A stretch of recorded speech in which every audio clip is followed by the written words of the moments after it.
Happiness Monday, my children! And what better way to make a Monday better than a trip to the House of Mystery? Well, by going to Elvira's House of Mystery, of course! Elvira is dressing up in Western gear as the house encourages her to go out and find Kane, its former owner. She says she's going to go out and look for him. But let's be real here. Would you ever want to leave the House of Mystery if you took up residence? Just order a pizza and get squatters' rights. However, this does prepare us for the first story of the book. Ballad of Hanging Rock. She spots Death again as she had seen him in the last issue in samurai gear. Though in this case, he is a pale rider on the back of a horse, playing a guitar. Ghost Rider?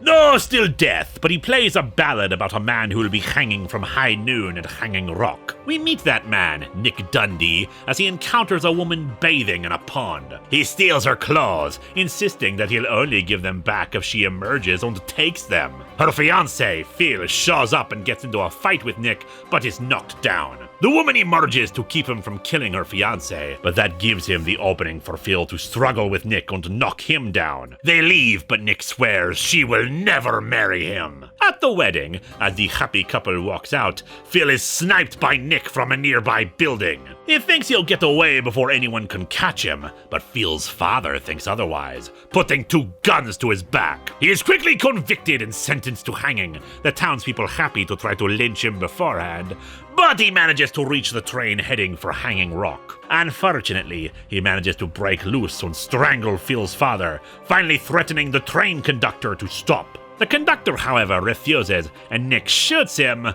but the conductor promises that the last thing he'll see in his eyes is Nick hanging. And indeed, Nick is unable to stop the train, and it's going too fast for him to jump. The train does finally stop at Hanging Rock, where he receives his due punishment. Though to his shock, he sees the train conductor in the audience, either ghostly or somehow still alive and propped up.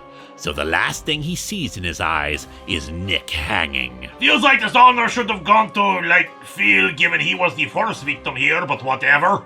The house explains to Elvira that matters of revenge must be left to realms other than mortal men, demonstrating this with another story. One-way passage. A group of people, an actress, a landlord, a dictator, a photographer, a woman, a terrorist, and a couple of factory owners all enter an elevator, though none are certain how they got there. But they still get off on each floor. Each floor of hell, that is! Yes, the devil himself reveals that they are all dead, and in his domain now, deciding fitting punishments for their crimes. The couple were making explosives that killed many innocent people. They are to hang upside down for all eternity. The landlord? More like slumlord, who had people living in conditions worse than hell. His punishment is to be forced to exist in that tenement for all eternity. Hungry rats and all! The woman, who had nothing specific about her except she went to a store, apparently poisoned a lot of people, and she gets to drown in a pool of poison, along with the ghosts of her victims. The photographer strangled many children, and so he gets to be crushed by a giant snake for all eternity. The terrorist killed many innocents, and he gets to be struck by lightning forever. The dictator? Poked with hot pokers and branding irons repeatedly. And finally, there is the actress.